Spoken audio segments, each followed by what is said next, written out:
here. Oh, yeah, please record it. 5, 4, 3, 2, 1. You're live with Neve.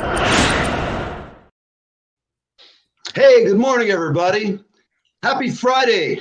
We're here in the Highlands overlooking beautiful New York City and the Atlantic Ocean off to the right.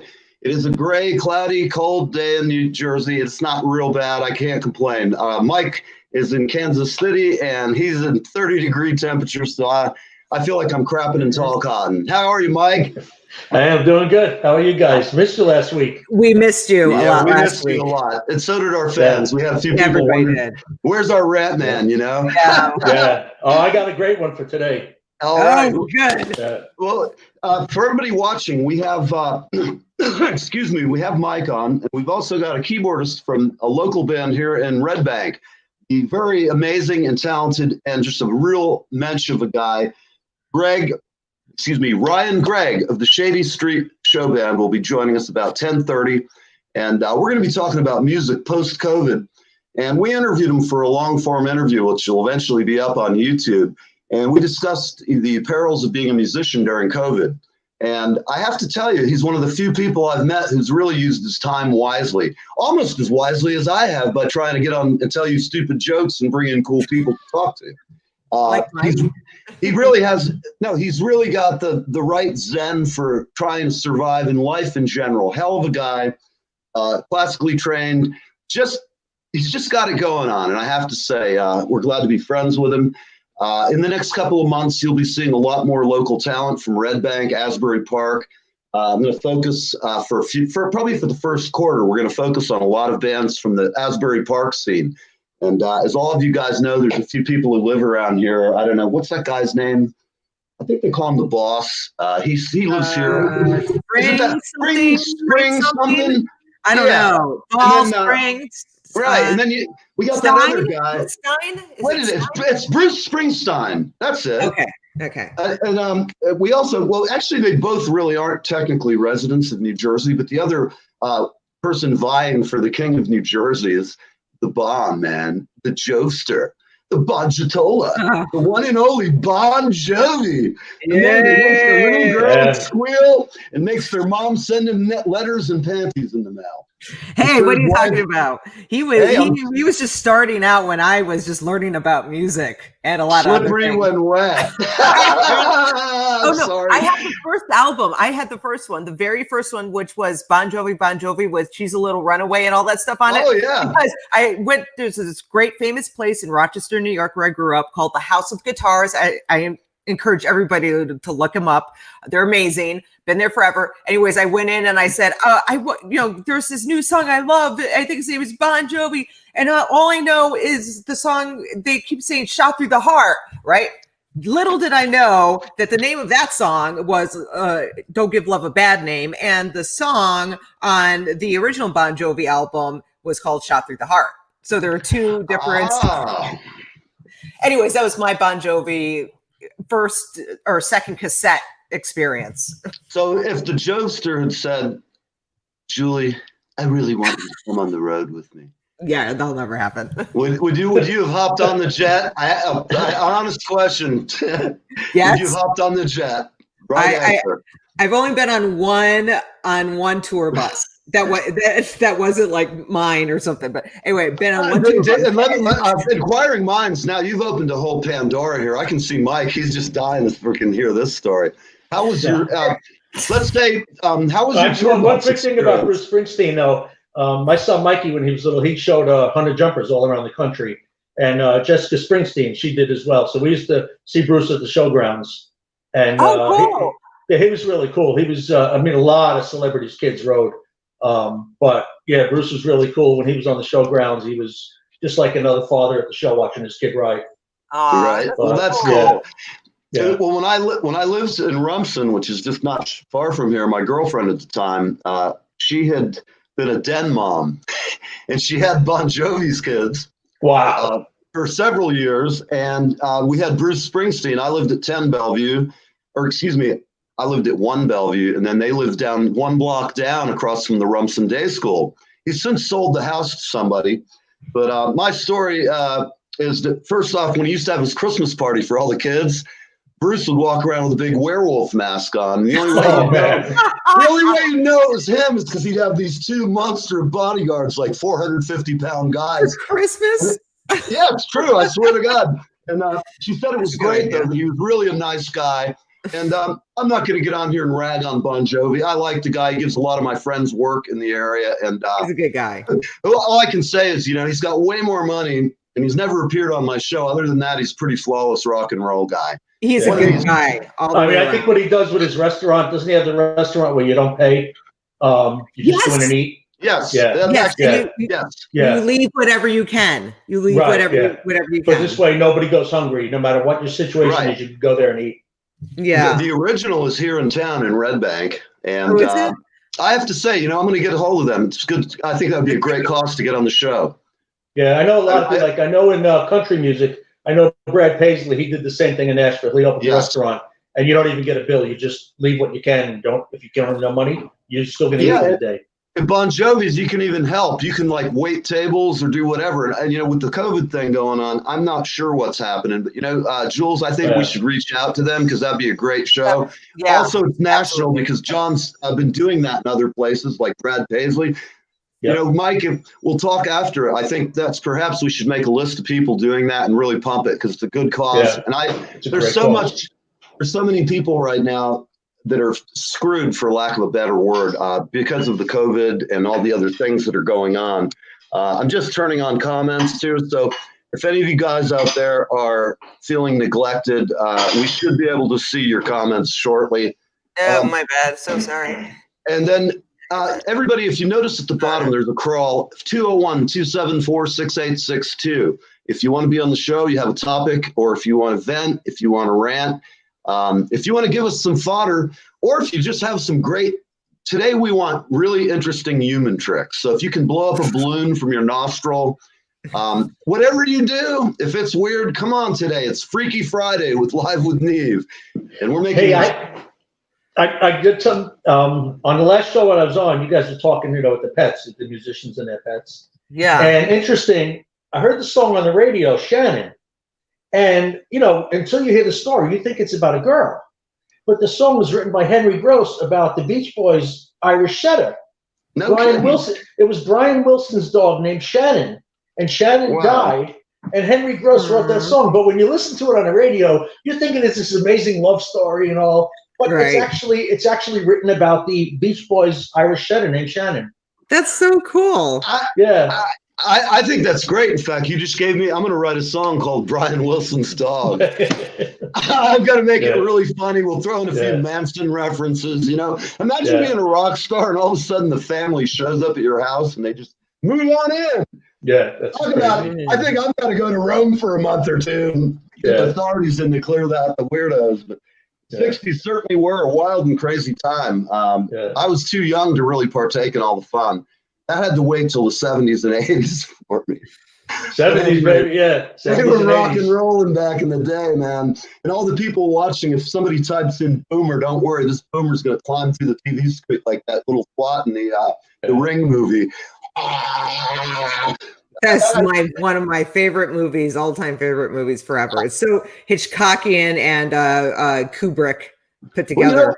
I agree, but I have to say, I think that Scary Movie took it even farther and made it better. No black chick gets out. She sees a chick crawling out of the TV. She's like, get back in there. She gets out and puts a smack down on her. Starts slapping her around the room. Now that's entertainment. Yeah. I dug that. Yeah. I mean, I have to say, a lot of Italians, Irish, the black girls, now they're all like on the same page. What are you doing in my house? Get out of here. Hey, look, there's some crazy twat jumping out of me TV. I'm sorry. Like Eddie Murphy said. Like Eddie Murphy said, yo, man, black people, they get the hell out. Black people say, yo, I'm getting the hell out. White people stay in the house. It's crazy. What's that shit? My daughter Caroline's in the television. I'm getting the hell out. But it's so Hey, they go down the basement on purpose. I don't go down the basement in my own freaking house. Right. If I hear somebody in the basement, I'm dialing 911. I'm locking and loading it. I'm going to sit in a dark corner and make sure they ain't hurting nobody, you know? Yeah. If I have to, I'm going down, you know. I always know crazy. this. If you have some nutball in the basement, my suggestion from an audio-visual engineering standpoint is nothing like the rack of a 12-gauge Browning pump shotgun to make somebody just drop in their pants and haul ass out the back door. When you hear that, that's all you have to say. You don't even have to say, I'm going to blow your head off, because instantly you go, where is that shotgun? I just think I'll stop what I'm doing. And then I'm going to run and they'll follow the trail to catch the goblin. Go ahead. You have a question. So, Mike, so what did you have to share with us today? I know you said you had a good one. You had a really good one to share. Before I do that, before I get into that rant, I just want to say, with the holidays approaching, the scams are running rampant. So first thing, like I see all these websites that come up on Facebook, and it's just like a bunch of letters and numbers. So it doesn't like, it's not even a company. If you send money to any of them, yeah, you'll get the disputed on your credit card in about 2 months. But trust me, nothing's coming in the mail. They are all completely fake. I had one of my fans yesterday admitted that she was scammed out of $12,500 from somebody overseas. Wow. And then I'm scrolling last night and I see one of my fans. She posted a picture of her love, a 5-star general, which doesn't exist. They only go to 4 stars, serving overseas. And as soon as I saw his picture, I said, holy shit, I've already reported this guy like 10 times using different names. Luckily, when I first started to messenger about it, she didn't want to hear nothing. She's madly in love with this guy. But but luckily, I got her to call me on the phone. We talked for about a half hour, and I convinced her, and she blocked him. And thank God, because, you know, I watched last week on Dr. Phil, this lady, $250,000 she sent this person that she never met because she was madly in love with him. And meanwhile, it's not even that person. And I said to this girl, I said, let me ask you a question. You talk for 8 hours every Saturday. Has it ever been by video chat? She's like, no, only messenger. I said, you know why? Because there's somebody in Nigeria in a call center that's doing this. He doesn't exist. But so please, everybody, be extra careful. Make sure your parents are careful. And remember, if the website is not legit, like if it's not Amazon, something you recognize, it's a scam. Now, well, even so, I just wanted to interject that I've gotten scams from Apple, Amazon, and everything, but it's not really Apple or Amazon, but they have their logos. But so it's so hard, you know. PayPal too. Yeah, so I never click on any links. I go straight to the source, and I let them know it's been phishing. I send them over the phishing email. So I'm sorry, I didn't mean to interrupt. It's just horrible right now, though. But anyway, here's what we're going to talk about today. Oh, I wasn't going to rant, but now I'm going to freaking rant. Yay! First of all, we know that the majority of people in this country don't know how to freaking drive. They're assholes. We're surrounded by assholes.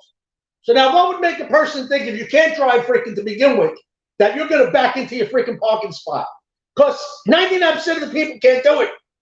The only 3 people in the world get to back into their parking spots. Firemen, only if you drove the rig. If you stood on the back of the truck, that doesn't give you the freaking reason to back in.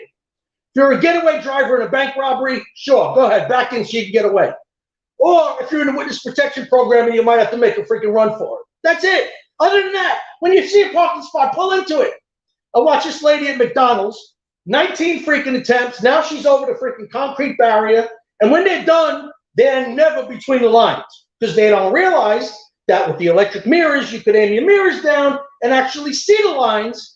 But they get out of the car, they're looking on the ground. Oh, where the hell did the line go? You parked on top of it. It's so freaking stupid. And then they come in the shopping center. They're going with the flow of traffic. But oh no, now they're going to back into a spot on the other side. What is this backing in shit? You can't drive straight. How are you going to back into a freaking parking spot? It's absolutely freaking. Who started it? Who decided that you got to back into your freaking parking spot? And forget about parallel parking. Please. That's why 99% of the spots outside of New York City are either pull in or back in because but I watched this lady at McDonald's. It's like 18 attempts. Thank God the drive-thru was going really slow, so I got to watch the whole show. 18 attempts, pull up, back in, pull up, back in, on the line, off the line, on an angle, off. And I'm like, why? Just pull into the freaking spot. So anyway, that's it. Please, if you don't have an actual reason to back into a parking spot and you don't know how to drive to begin with, don't. It's freaking stupid.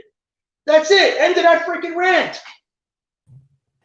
Mike, I mean, you I know gotta what? tell you, The man who tells everyone how we feel, right? That's it. I mean, That's like, it, give me a man. freaking break. You know, if I see they're in there robbing the bank and you got to get away quick, go back in. But why? Why are you backing into it? And I mean, it takes 27 minutes to back into a parking spot that you can pull in one shot. I know. I never. I saw a lady. that. I saw a lady once, so she's trying to back in. So now she missed. Now her back wheels go over the concrete divider. So now the concrete divider is under the middle of a car. And I'm like, oh my God, I can't. It's just like, why? Why did they got to back in? Was your husband? This lady was like 85 years old to begin with. Was she married to a fireman? Was she married to a bank robber? I don't know. But just freaking pull into the spot. Get out of your car. Do what you got to do and then go home. Maybe she's married to both. Unbelievable. Can I ask? I watched the guy, and this isn't even about parking, but I watched the guy one time in Florida. He got out of his car. From the time he pulled into the spot to went into the post office, got his stamps, and came back out. That's a 3-hour endeavor. That's how slow he was freaking moving. Now he's got a giant sign on the windshield of his car. The whole front of the dashboard is a big giant sign that says, "Don't forget Kane." I'm like, oh my God. So, I mean, I said I would help him go to the post office, but to him, it's a day out. I mean, he's out all day going to the post office. One lady in Florida, so I follow her. She drove 2 miles on a main highway, a 4-lane highway, in the wrong, going against traffic.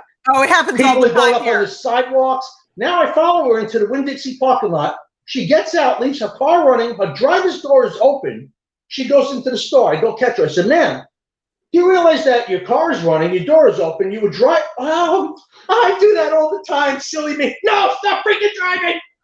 It's just freaking, and I think it starts, when you see them starting to back in, their minds are going, it's gone. That is, in Tampa, because of the way they've redesigned the road. Remember this, a public transportation planner is such an oxymoron. That means we're going to just screw things up beyond possible repair. In Tampa, Julie can tell you a lot more, but I just read this from the news up in New York. And if it gets here, it's happening a lot. I see like constantly running up 75 or 275, people going in the wrong direction and killing people. 275 all the time on 275, constantly. Monthly down there. I can't tell you how many times I've been coming back from a gig, driving back late at night and on the interstate, and there's one vehicle coming towards me on an 8-10 lane highway. And why are their headlights, I mean, it's happening. Very scary. So many times. Yeah, we So had many one in Myrtle Beach. We had one in Myrtle Beach 2 weeks ago on Highway 31. Got on the highway in the wrong direction, and I don't know how they even managed that, but they killed. Wow. They died, and they killed 3 people in another car. It's so horrible. It's awful. And I look at that highway and I say, where would they have possibly gotten on this in the wrong direction? I mean, how did they even manage that? Right. Well, I guess if you're drunk enough, you can do anything. Yeah, it may be drunk and lost. It's a lethal combination and nothing to laugh at. I mean, I know. Listen, I laugh at this shit all the time. It's maybe not appropriate, but I have to say, the worst things in life, if I can't laugh at them, I'd probably jump off the bridge, I find humor in a lot of stuff. So if anybody's out there watching this and you're offended, you know what? This is a show. It's about comedy. It's about music. It's about fun. And most of all, it's just about talking to people about music and art and all kinds of cool stuff, musical instruments, whatever people do out there. Until some of this crap happens to us, man, we're all oblivious. It's like we have medical issues. People have medical issues. Unless it affects them or somebody in their family, they have no idea what the hell it's like. And that's our society today. So let's see okay, I don't see anybody here who's talking about any, let's see. Is Mike from New Jersey? Is a question from Rick Davis, the one and only, the Hebrew hitman. He's asking if Mike is from New Jersey. Rick, no, Mike is a former New York City police officer who is also part of Brooklyn Baby. He's on my personal security team, and he's the director of security for Live with Neve.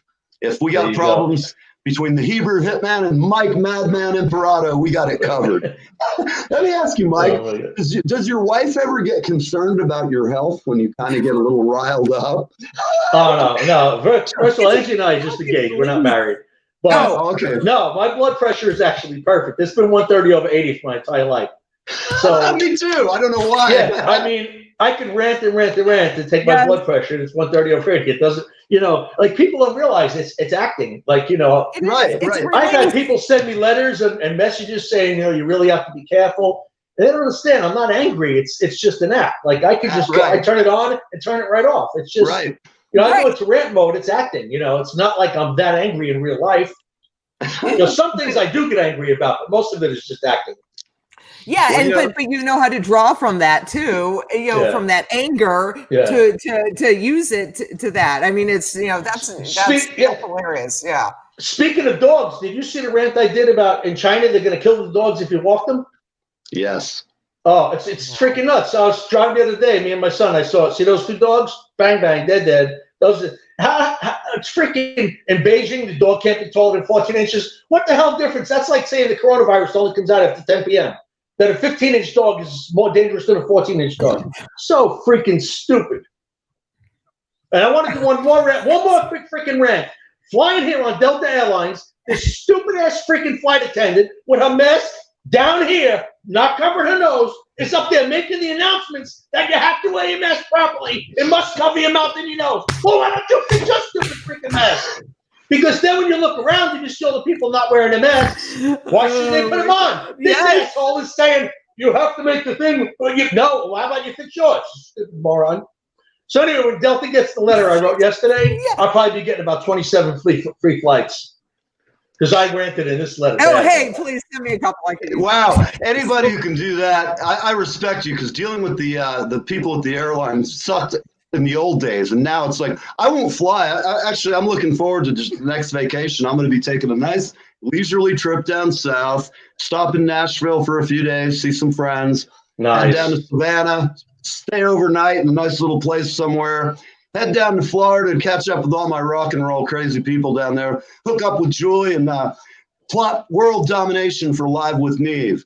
Awesome. Anyhow, I can't see hopping on the plane. And, you know, it's funny because when I get excited like you do, I have friends who've known me for a long time, and they always joke about how calm I am. And they ask me if I'm on some kind of controlled substance. But the truth is now I'm sober. I haven't had a drink in it'll be almost 3 years in May. Wow, And, that's great. It's always been hot wired, hence I'm a drummer, and it keeps me kind of self-contained. But my friends, my friends would look at you doing a rant, they'd be like, "Hey, it's the trick I use on Neil." You know, open his mouth, and I go, Yeah. popping Valiums at me or whatever that shit is. They're like, "Neil, you got to calm down." Oh, I'm ranting away, and it's like, "Oh, thank you." Any rate, Yeah. so it is Friday. In 5 or 6 minutes, we're going to have Ryan Gregg on, keyboard player from the Shady Street Show Band, and he's just a great guy. For everybody watching, Red Bank and Asbury Park and this whole area is seething with rock and roll. New Jersey has given birth to a lot of great bands. We talked earlier about the Boss and Bon Jovi, but there's quite a few other, and there's a lot of Jersey people who've become quite famous. Jack Nicholson, Danny DeVito, Spud Thorson. What? Who the fuck is Spud Thorson? At any rate, I hope everybody out there watching is having a really good weekend, and we love hearing from you. As far as used to be, as far as rock and roll is at the horse show grounds, John Mellencamp. The shows were in Ocala, Florida, and he used to get permission. His RV was like one of those Prevost buses, the $500,000 Yes. buses. Yeah. His was parked way, way up on a hill. So this poor guy, I guess he was this driver and a chauffeur that drove the camper, but all this guy did all day long for weeks on it was wax this thing. I'm like, holy shit. I'd be out of my freaking mind by now. But yeah, I mean, I used to, Joan London, Susan Lucci, so many of we sold the pony to John Travolta. And then when his son died, I did the security detail at his house. I was at the estate for like 4 days, but those are all other stories. But yeah. Do you have any? Who is the best and friendliest celebrity you've worked with? And you don't have to say anybody. No, I'll tell you really a great story. awful. No, this is the most mind-blowing story you're ever going to hear.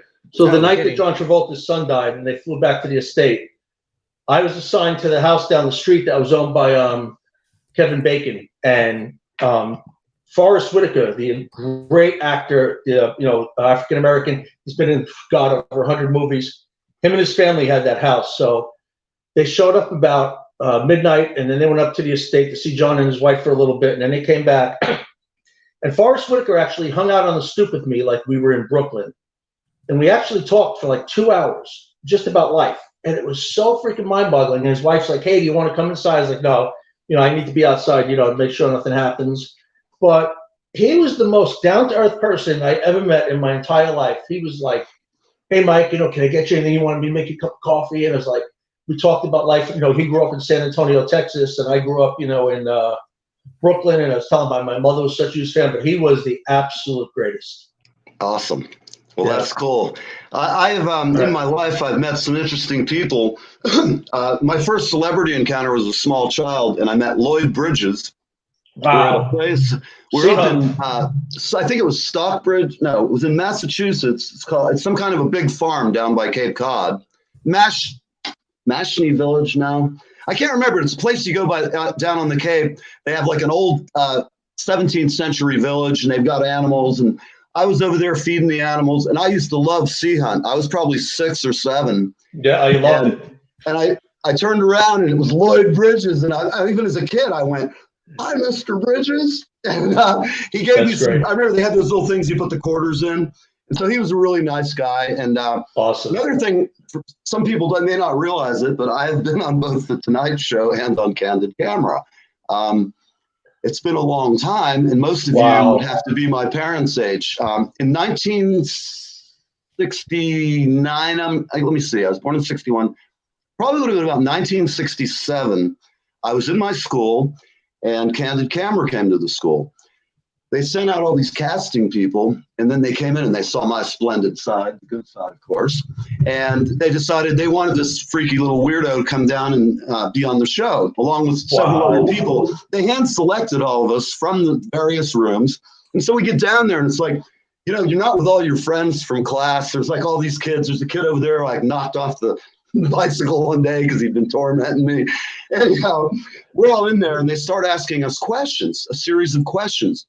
Well, my question was, they gave me a series, but the one that they put me on air for, they said, we're going to talk about road signs, kids. I am Mr. Right. Now, Ernie, what would you do if you saw a sign that said to let? That's a 2-syllable word. It's a nice word. And I looked at him and I went, well, if I saw a sign that said that, I'd go to the bathroom because it's a toilet. Oh my God. It's amazing how one letter can make a difference, right? Yeah. Well, so what happens is about maybe 4 or 5 months later, my family owned a restaurant in Wayne, New Jersey called Talia's Fine Dining. It was not a meatball and pizza joint. It was a fine dining place. Nice. In business for 50 years. They came from Italy, got off the boat in Ellis Island. My grandfather worked at the Waldorf Astoria and went from being the dishwasher to the maitre d'. And while he was there, the reason he got to be maitre d' is he spoke 5 languages fluently. The one he spoke the worst was English at that point. However, once they realized, because he learned English quick, he just had a knack for languages. And when they realized he could speak 5 languages, they were like, maybe it's time to move out of the dishwashing business. Put him up front. Put him up front, Tux. And my great grandmother always said she didn't like my pop at first because he had his badass suit and she thought he was kind of a peacock, as they used to call him. Wow. The peacocks. Yes. A peacock, And so he chased her around for a long time, but eventually he saved enough money. They went out to Wayne, New Jersey, built a restaurant on the side of their house. And then it grew to be this amazing business for 50 years. They grew back in those days, our restaurant actually grew a lot of the produce used in the restaurant. I mean, these people came from Italy and they were dirt poor over there. There was some family members who were very wealthy in the north of Italy up at a place called Lago Maggiore, which is up like Lake Como. It's where what's his face? Clooney. Clooney's always lurking around. Did you notice last year, Clooney had like 390 or 400 Ethiopian refugees or wherever they came from. And they were like all running around in Lake Como. They're all illegals. And it was like, he's got this place right on the lake. This is not a place. And all of a sudden he's got these new neighbors like all around. They're jumping his fence. And it's crazy. I mean, did you see what he admitted to yesterday? That for the last 20 years, he cuts his own hair with the flow beat. No. Are you kidding me? Yes, Well, he admitted he's been using the Flowbeat for over 20 years. wow. Does that thing still Yeah. exist? Yeah, I guess the one he Wow. has still exists. But yeah, I guess he probably brought a on- case of them back in the Yeah. day. He bought like a Yeah. fucking 100 of them. 20 years Um, now, he's been cutting his own hair with the Flowbeat. All right. So, but If I cut my hair, it looks worse than it is now. During the Yes. COVID thing, for 8 months, I'd screw around and everybody come on the show. I want to mention everybody, we're coming up half past the hour, and we're going to have Ryan Gregg up real soon. Ryan is a monster keyboard player, all around cool guy, and I just call him a mensch. He's like a Renaissance man, if you will. Plays keys very well. I have to say, I think he's spent COVID, other than myself, of course. I'm so modest, aren't I? I spent a lot of time during COVID just reinventing myself and doing a lot of different things to learn, taking some classes online, working on my Italian, which has gone totally into the toilet. But this guy sat and he redefined like himself and how he approached selling his music. He really dove into the marketing end and the Facebook and the internet and the various things. And it's pretty cool. So we're going to have him on.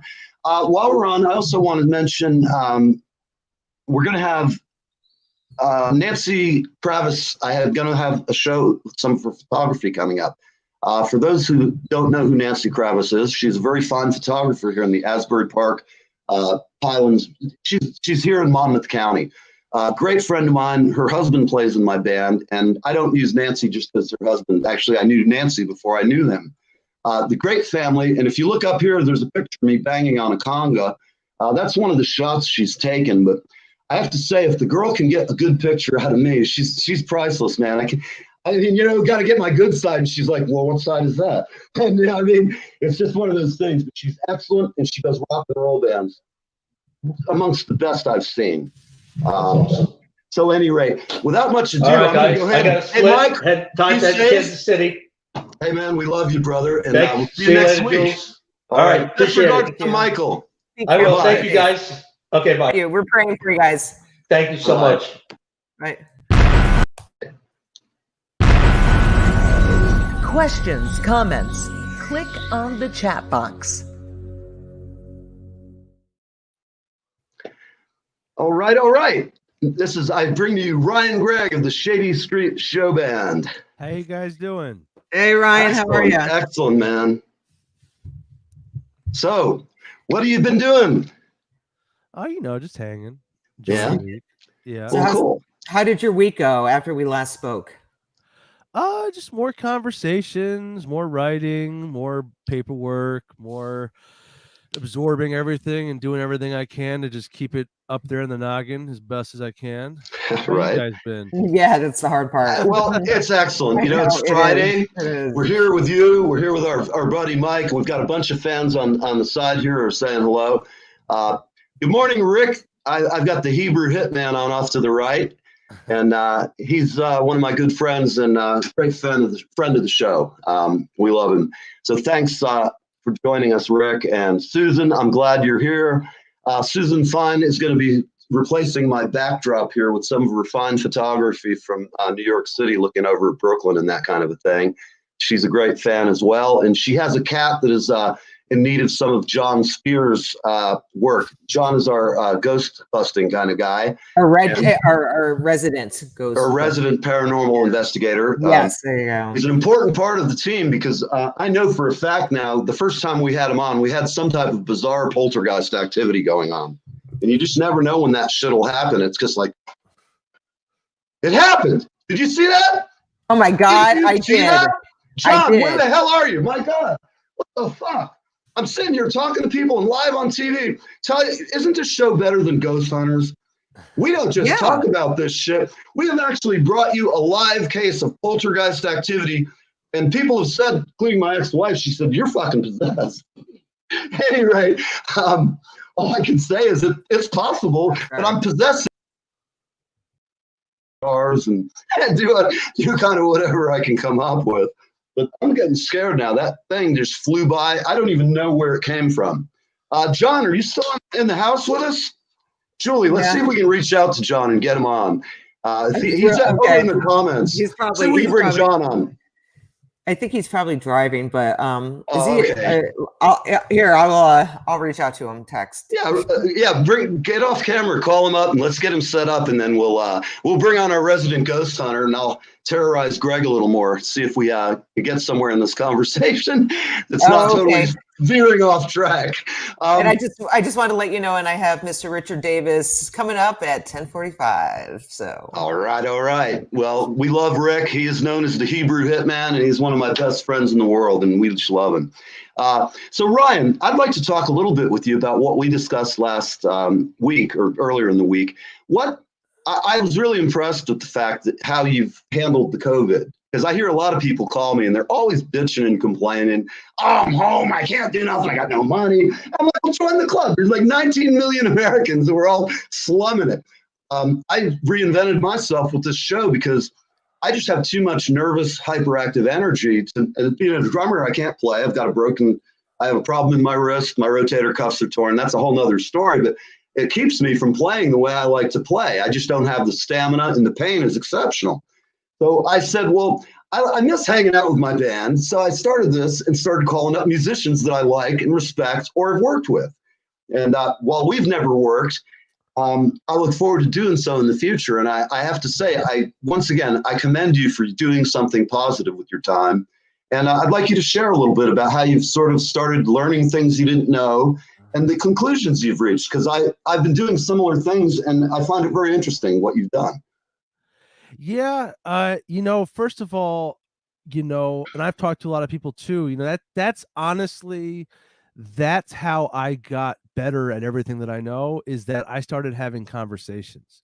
Mhm. Past looking online, past doing research, past whatever, and then it made the process fun for me because I was calling people up and every conversation I had, and you reach out to people, when you're doing kind of research for this kind of thing, you're not reaching out to people necessarily because I want something from that person or I'm Right. trying to extract something. I'm just looking to have a conversation. Sure. So I've had tons of really great conversations where I just pick up tidbits here or there, and that's really where the bulk of my education with a lot of the stuff that I've learned has come from, is just other people's personal experiences in the business. And I take that and I look at that too. But, on another note, you said, I think everyone handles the trauma of what's going on differently, Right. and which it's an international thing that's happening to all of us at the same time. And like where you stand as far as what you think about what's happening, the fact that this thing is happening to all of us at once on the fucking planet is crazy, and it just so happens that the way I deal with that kind of trauma is I dive into my work, so like, because it keeps me off of, and that kind of defense mechanism is what eventually led me down the road I'm on now, which is ultimately pretty positive. But like, I think that and I've had to at times tell myself not to be so hard on myself, like where it's like, I don't have to. There is a pandemic going on. There is all kinds of stuff going on. It's the country's crazy right now. Yes. Like politics aside, things are just weird, So yeah, absolutely. It is weird. It's the year of weird, and I have to tell you, it's pretty nuts. I mean, it just I've never seen anything like this in my almost 60 years, and I hope for the future generations. It's funny, you think about it. We're going through something that nobody in our generation or many generations have had experience. Not since 1918 with the Spanish pandemic. Now, we've had flus that have killed.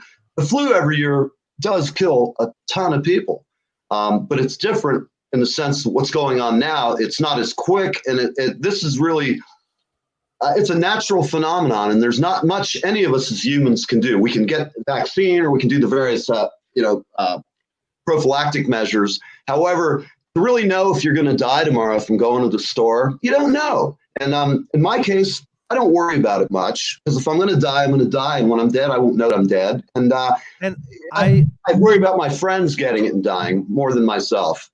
Go ahead. I'm sorry. I think a lot of people out there, me included to a certain point, were privileged in the sense Yes. that there weren't external threats all the time coming at us, Yes. and that's something that we need to recognize, and whether whatever your status in life is, a lot of people out there are struggling and have to deal Yes. with external threats, whether it's from the government, whether it's from the police, whether it's from people that are perceived as threats, but whatever. But like, I think you get comfortable because this is just my Very complacent. existence. You become complacent. So all of a sudden there's this thing that's thrown into the mix.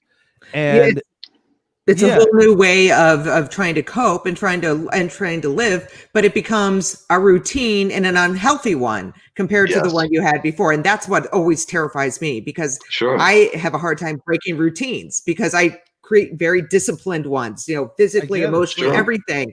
And then to have all that taken away, then what do you do?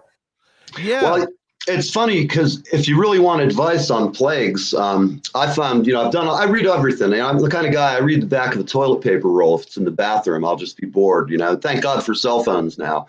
It's just like one of those things. But if you want to really look back historically, I'm a big fan of Stoic philosophy. And there's a lot of people, a lot of the great Stoics have had plagues. Marcus Aurelius dealt with those things during his reign in Rome. And I think a lot of us in this technologically savvy age, we've got everything. We got cars that you can buy that go 200 miles an hour if you have the bucks. There's medicine that can save everything. But you got to be reminded that nature has a vote of its own. And that's like this pandemic. It came out, whoever and wherever it came from, this is going to happen every few centuries because we evolve, diseases evolve, we overuse antibiotics. And I'm not here on a soapbox by any means, because I just exist in this world. I deal with what comes as it is. And I know there's not much you can do. Sometimes you just end up caught up in the times. We're in the middle of a famine, not a famine, rather. We're in the middle of a worldwide pandemic. This shit, nobody knows how to handle. And even the best people, I don't care what politics they have, nobody, even the doctors who are brilliant, they have theories. They have things that have been proven to not be theory. But when we're talking about, people's health, back in Rome, people just died and the plague spread. I mean, Europe was decimated and we're just lucky. And I think people, especially with the science, people don't necessarily understand that, like, the doctors are figuring this out too.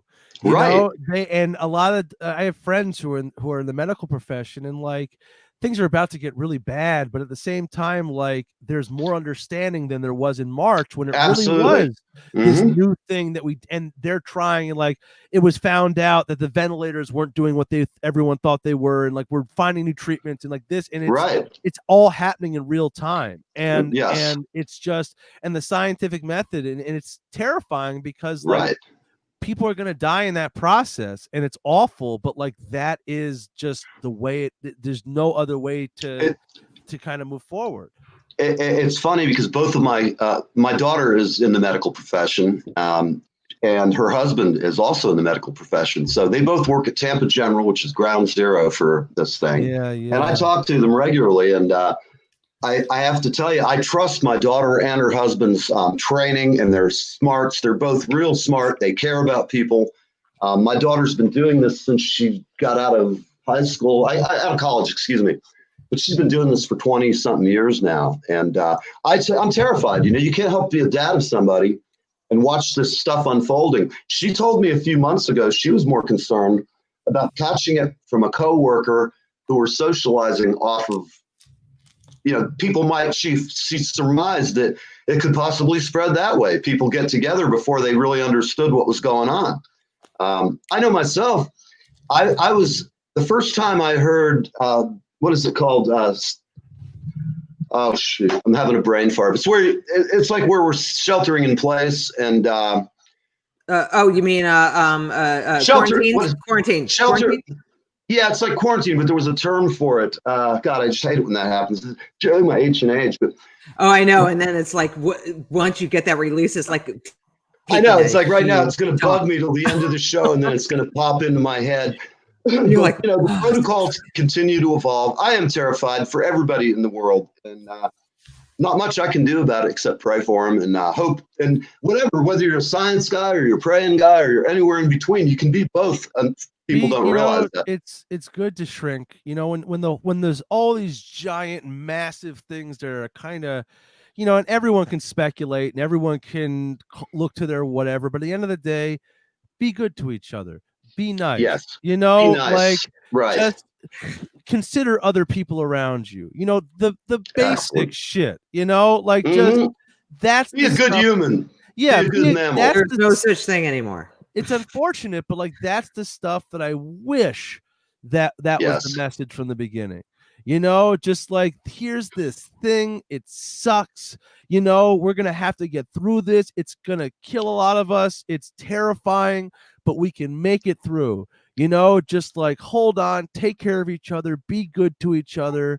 I wish that on a global scale, that was the universal kind of approach to this, where it's like, where it didn't have to be so heavy-handed, where it was just like, listen, everybody, be careful, take care of each other. This thing's coming for all of us. Like, just don't be an idiot, don't be an asshole. Like, just it's that simple, like, don't, but here we are. Hey man, it's great talking to you, man. Again, we want to have you back as a regular just because you're great, and you really are. You're you're a smart guest, and I like talking to smart people on the show because a lot of times, Thank you very much.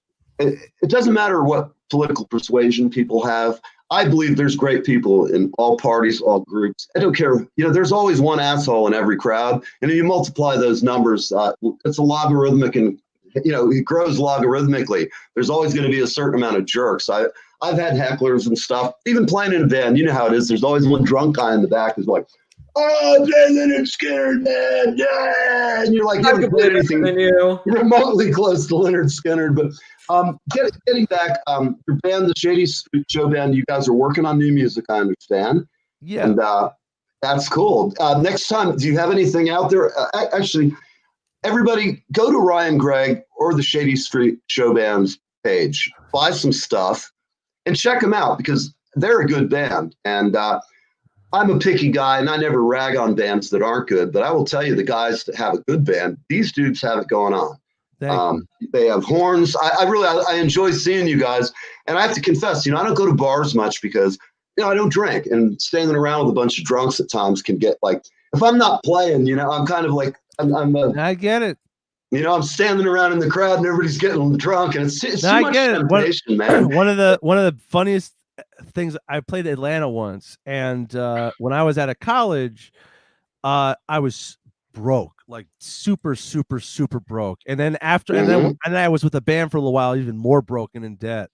And I was never a heavy drinker.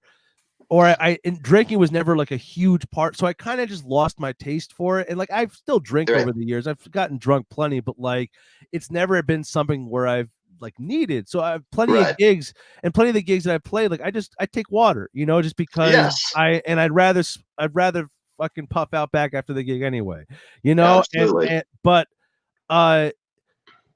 so I was in Atlanta once, and I was with this band. It's my first time at the venue. I was playing with a friend's band. I happened to be in town, and I go up to the bar and I say, "Excuse me, can I please have a water?"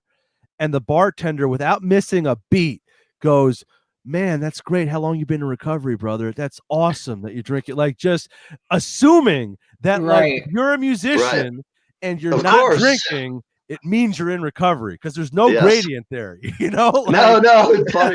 You're absolutely right. In fact, I have to say, I went back to my high school reunion, which was a great trip. I had a lot of fun, but I'd been only in recovery for about 7-8 months.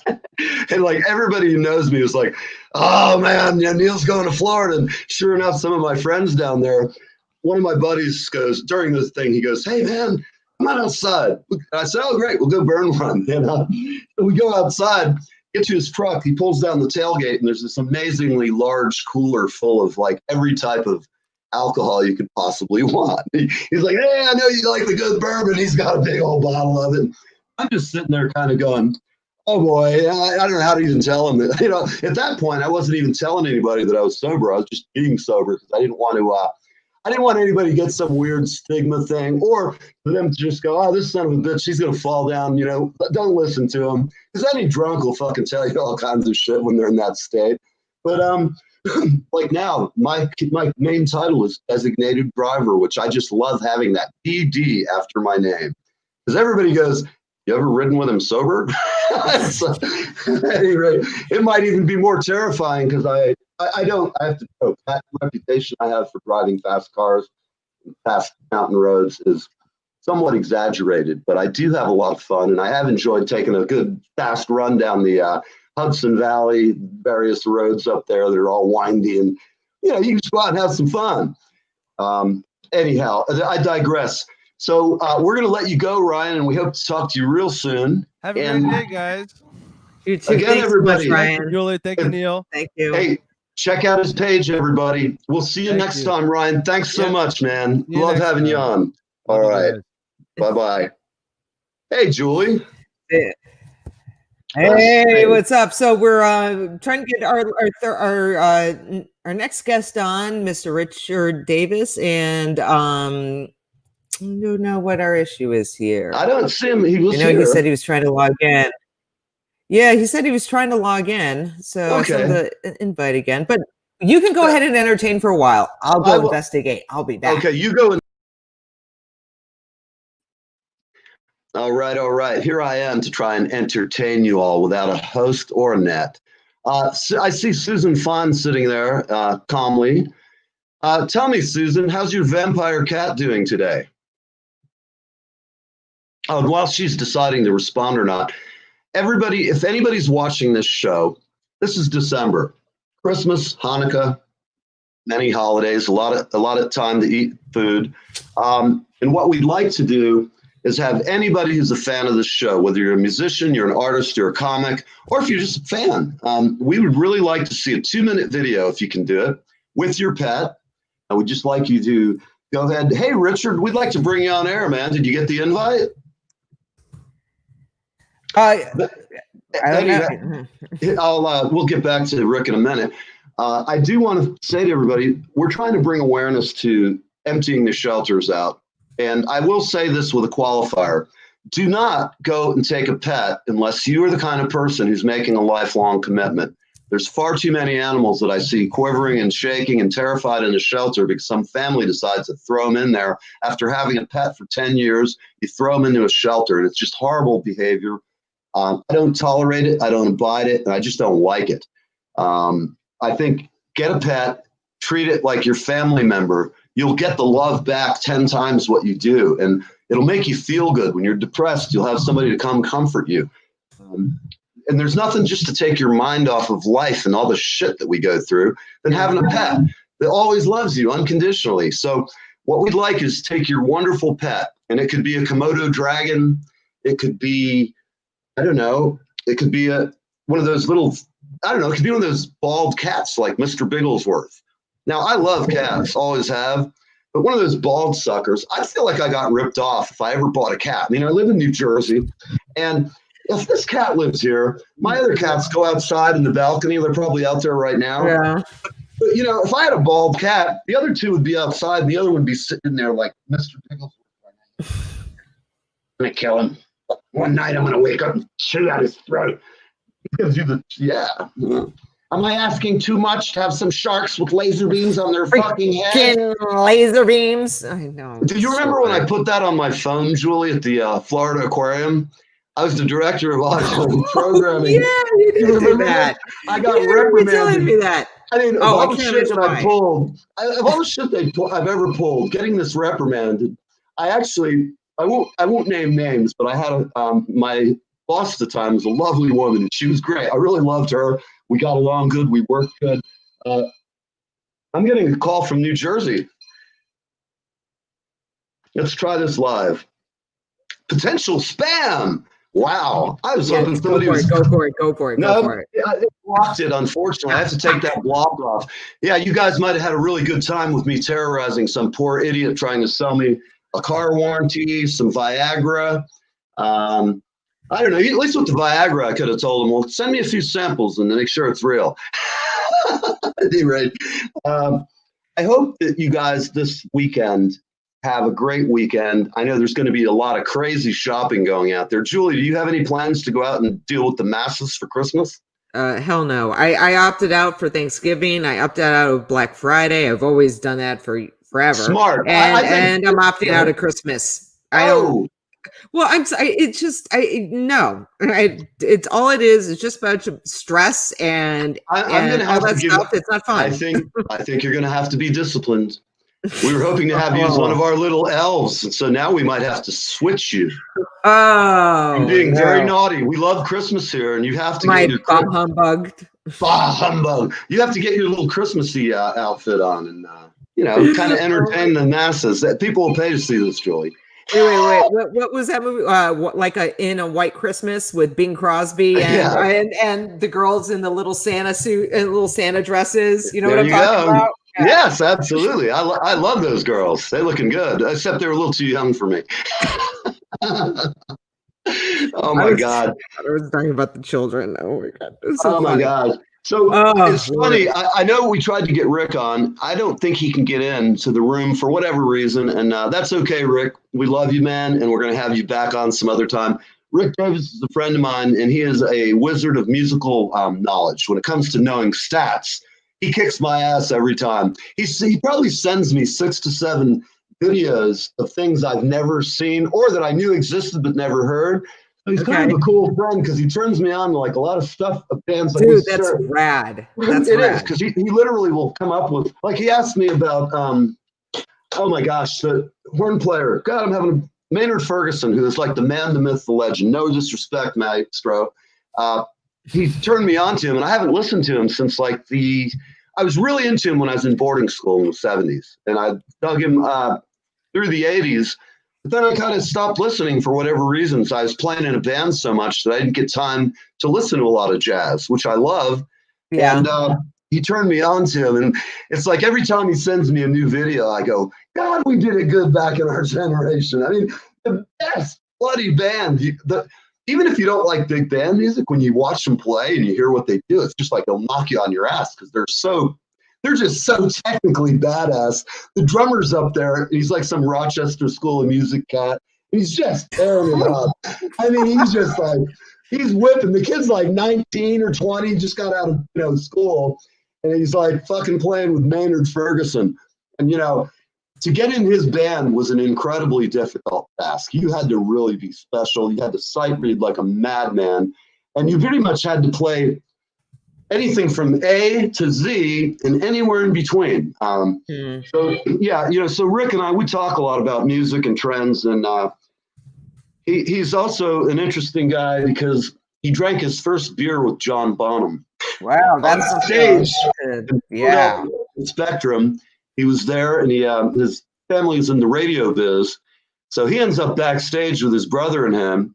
And I guess they were 17, if I remember it right, but they were all standing around, and John Bonham came by and offered him a drink, And I have to just say, man, I love John Bonham so much. My family doesn't love him very much because when I was from about 10 on, I was playing like Led Zeppelin 1, hours of it in the basement. Yeah, right. Dude, I feel like a metal god when I play that song on stage. Oh, don't you? It's the greatest song. I can't feel any more metal-y. That song, it starts, I don't care who you are, if you're sitting there and that shit doesn't make you mosh. But the best part is that the bass comes in right when the vocals do, and everything just bam, it's just explosion. Yeah. It is. It's so I'm cool. just there. But the thing is, the way John Paul Jones did it and everything, the whole bass line seems so simple. The verse and the chorus, or the first part of it, it's just an open. It was an open E to an open A or whatever it is. There's like nothing to it until you get to that bridge. Bridge. I'm like, yeah. Yeah. So we transposed that so I wasn't like. I hand by, accept. Hi, Rick. You're still ringing somewhere. Yeah, it's No, because you're of not. there's feedback here. No, you're not on. We sent you an invite. You just have to click the link.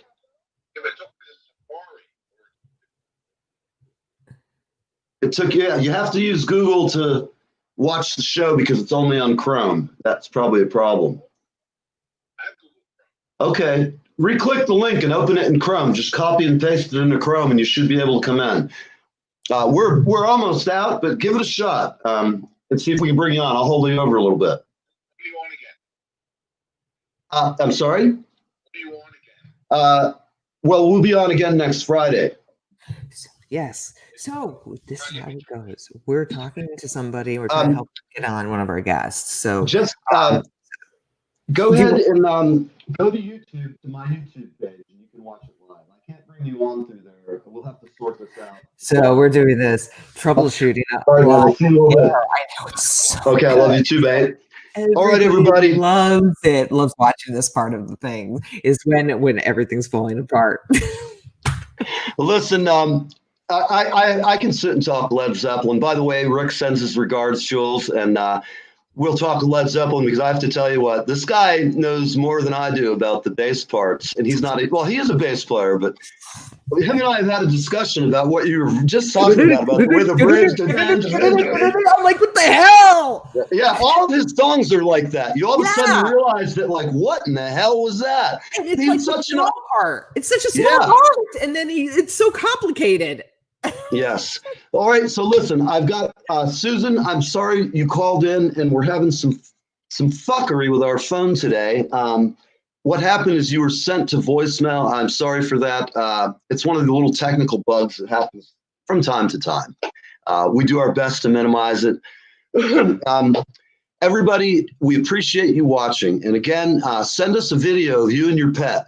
Tell us why your pet's the best. Tell us why and how you got him. And give us a shout out and just say Merry Christmas or Happy Hanukkah to anybody who you'd like to talk to. Remember, guys, this is the holiday season.